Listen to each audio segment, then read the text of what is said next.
ভাই কয়টা টিয়া ভিক্ষা দেন না। টাকাটা দিও তো। কি ওস্তাদ, এমনি তো আমাদের ব্যবসা বাণিজ্য ভালো না, আপনি আবার 50 টাকা সাহায্য দিয়ে দিতেছেন। তোমার আমি যেটা কইছি ওইটা করো, যাও দিয়েও। হ্যাঁ ধর।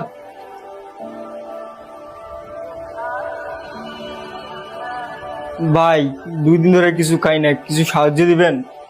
এক কাজ করো, ওরে যায় 10টা টাকা দিয়েও। উস্তাদ ওই তো দেখতে শুনতে একবারে সুস্থ, আপনি ওরে কে সাহায্য করতেছেন? বাইরে কিছু মানুষ সাহায্য চায় অভাবে, আর কিছু মানুষ সাহায্য চায় স্বভাবে। যেহেতু আমার দুয়ারে আইছে, তার আমি খালি হাতে ফিরামো না। থাকো তুমি, আমি দিয়ে আসি। এই যে ধরো।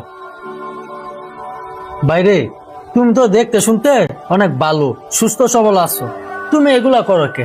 কাজ করে খাইতে পারো না? ভাই আমার তো কেউ কামল হয় না, কি করবো কন? তোমার কেউ কাজ দেয় না? বাইরে তুমি আমার দোকানে কাজ করবা, তুমি আমার দোকানে কাজ করলে অর্থও পাইবা, সম্মানও পাইবা। ভাই কালকেতে আপনার এনে কামে লাগবো আমি। উস্তাদ আপনি এটা কি করলেন?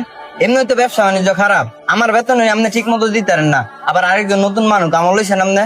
দেখ রে, রিজিকের মালিক আল্লাহ, কারে দিয়ে কখন কার রিজিক আসে কেউ কইতে পারবো না। তুই যা কাজ কর, যা। কি এটা তো আঙ্গু দোয়ানের ভিডিও, উস্তাদের আজকে সাহায্য করছে। এ উস্তাদ, এই যে দেখেন, আজকে যে আপনি ছেলেটারে সাহায্য করছেন না, কেডা জানি এটা ভিডিও করছে, ভিডিও করে ফেসবুকে ছাড়ছে, এটা তো ভাইরাল হয়ে গেছে গা। কি কও মিয়া? হ উস্তাদ, এই ভিডিও ছাড়ার পরে কমেন্টে দেন আপনার নামে কত সুনাম কইতাছে মানুষ।